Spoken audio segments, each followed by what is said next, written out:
Now, one real popular theme for cowboy poems and stories is horse trading. I think most every cowboy has a story about a horse trade that either turned out great or else went horribly wrong. And my favorite horse trading poem was written by Sonny Hancock, who's an old-time cowboy from out in Paisley, Oregon. But I was really sorry to hear that Sonny passed on just a few years ago, but I feel fortunate that we did get to see him perform a couple of times up in Colorado. So this poem is called The Horse Trade by Sonny Hancock. Well, I traded for a horse one time. He wouldn't win no beauty prize.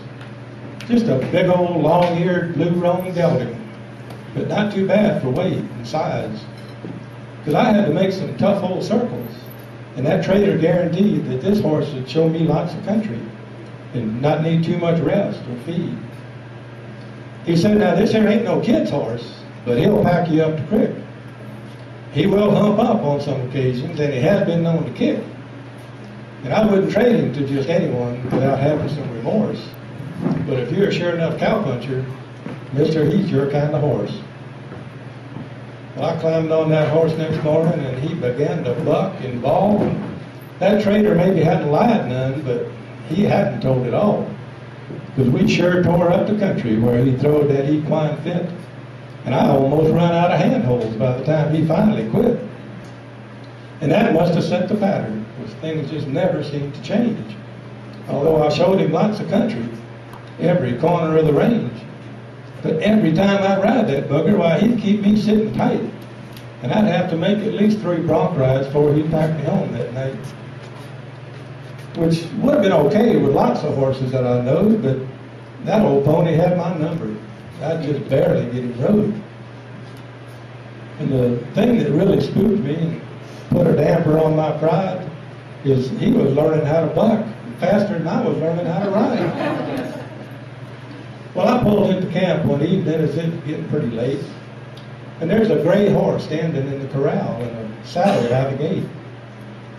Well, I looked that gray horse over, and I sure liked what I seen. Then this kid walks out around the barn. Must have been about 16. He said he'd lamed the gray that morning coming down off Granite Grade, and he wondered if I had a horse I'd maybe like to trade. He said he didn't have the time to stop and rest and let him heal. And since the beggars can't be choosers, why, he'd make most any kind of deal.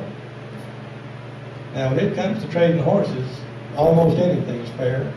So I traded him that blue roan for his gray horse standing there. But then my conscience got to hurting when I thought of what I did to trade a fly-blown deck like that to some little wet-nosed kid. So next morning after breakfast, well, I tells him, listen, lad, to tell the truth, that trade you made last night was bad. That old blue roan is a tough one. Bad as anyone you'll see. He'll bite you, kick you, stampede. He's just a sorry SOB. It's all I can do to ride him, and I'll tell it to you straight. I think you'd be awful lucky just to ride him past the gate. Now, there's 2 or 3 old horses out there in the saddle bunch that ain't got a whole lot going for them, but I sort of got a hunch they'll get you where you're going if you just don't crowd them none. But damn, I'd hate to see you ride that blue roan bugger, son. Well, he said, I told you there last night I'd make most any kind of trade. I appreciate you telling what a bad mistake I made. But my old daddy told me when you trade that no matter how you feel, even when you take a whipping, that a deal is still a deal. Now that old roan you say has lots of travel and he's not too bad for speed. Well, sir, I'm sort of in a tight, and that's exactly what I need. Now I traded for him fair and square, and damn his blue roan hide. When I pull out of here this morning, that's the horse I'm going to ride. Well, I watched him tighten up his cinches, and he pulled his hat way down, stepped right up into the rigging like he was heading straight for town.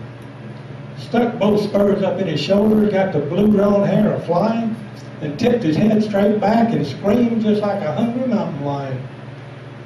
Now, I've heard a lot of stories about the bucking horse ballet. I've heard the poetry in motion, but the ride I saw that day just plumb complete, defied description.